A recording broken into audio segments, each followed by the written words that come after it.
All right. Good morning or afternoon or evening, and whenever you get a chance to watch this.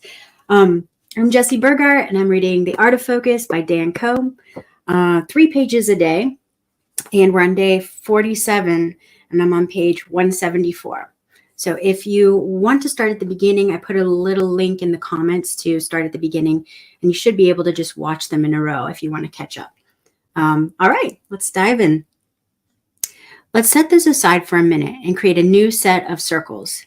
This time, they represent the evergreen skills writing, speaking, marketing, and sales.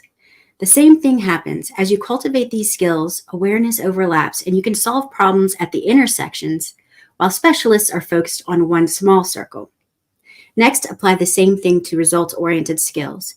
As you learn 1, 2, 3, 4 applicable skills, because improvement never ends since entropy never sleeps, you begin to compound your creative problem-solving abilities. The last piece of this puzzle is personal interests.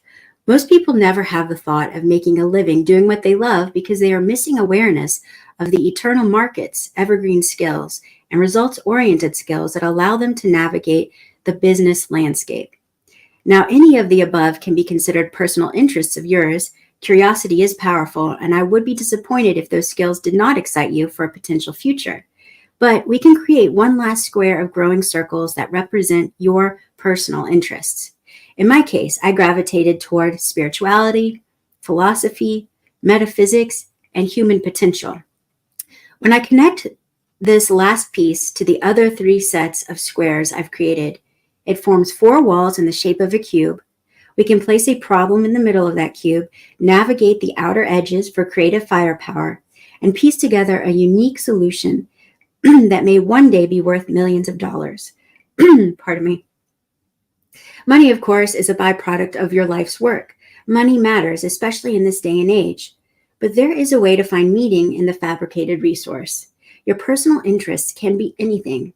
Do not outsource your curiosity to me. The interests you choose will begin to form a philosophy behind your work as you trek on the path of mastery. Nothing happens, then everything happens. When the outer edges of your multidimensional fields of awareness touch, it's like the missing piece of an infinite puzzle. At first, you can't tell what the image is, but once the right piece clicks into place, you solidify a leap in understanding. Too many people quit before this phenomenon occurs. They believe that understanding is linear when it's exponential. One day you will have $0 clients or confidence, and the next you have an abundance of them all.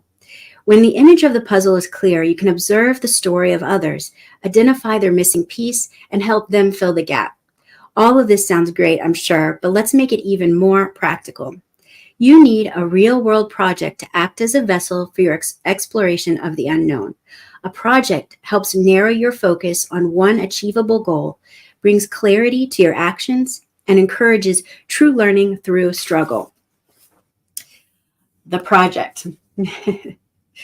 One pattern I've noticed in my life is that I've always carved out time to build something of my own. Things like schoolwork, client work, and even projects assigned to me on the job were necessary, but they didn't bring me the fulfillment I was looking for. Having a perpetual stream of evolving personal projects to work on first thing brought novelty to my days. The discoveries, insight, and progress that I made across multiple domains was a source of my zest for life. To find the fulfillment that assigned projects can't provide, you must go inward because someone can't give you what is meant to be a conscious, personal creation. You need to know what you want because if you don't, someone will tell you what you want and you will believe it. From that meaningful goal, we can perceive our problems from a higher perspective. This is where most people go wrong. They want the problem to go away in an instant. So they fail to gain clarity on the path to achievement, become overwhelmed, and get stuck in a negative thought loop. Instead, we want to approach our hierarchy of goals like we would a grade school science project. The essence of the scientific method is to form a hypothesis, identify a problem, research how to solve it, document your discoveries, refine your system, and publish the solution. The solutions that you create for any area of your life can be used in 2 useful ways. The first is to free up mental energy in your life so you can build something deeper. The second is to pass along your solutions so that those that want to be those that want to be helped, either to raise the collective consciousness, make an income, or both. Through structured self-experimentation, your dreams become inevitable and you create more serendipity in your life. Now, we don't have to stop at one-off projects. A project is a unit of mind, and we can layer them for even more impact. You are the infinite project. You are your life's work. You improve yourself by pursuing a hierarchy of goals, each of those goals being a project in and of itself that can be used, shared, or monetized. If you are the project and each subsequent project presents a certain level of challenge that can be met with lifelong learning, your life is structured for maximum and sustained enjoyment. You'll be forced to step into the unknown, where your nervous system signals that you're experiencing a meaningful event.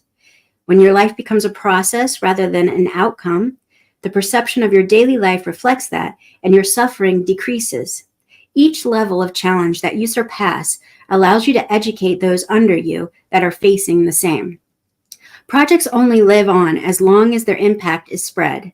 Note that this introduces a similar phenomenon as designing our ideal lifestyle. When our string of projects and who we want to become align, our attention narrows on the survival of each project, and the power of the unconscious mind sends resources to help. As we complete, publish, and iterate on our projects, we increase the complexity of the self. At each level of mind, your perspective expands to match, and you can relate to reality in a less selfish manner. From this higher perspective, our goals evolve, and the host of problems that accompany them become more meaningful to solve. Once you've mastered your survival to the point where it consumes a marginal amount of energy, you can focus your attention on the creative impact of your mind. All right. Thank you for joining me. I hope you have a fabulous day. Bye.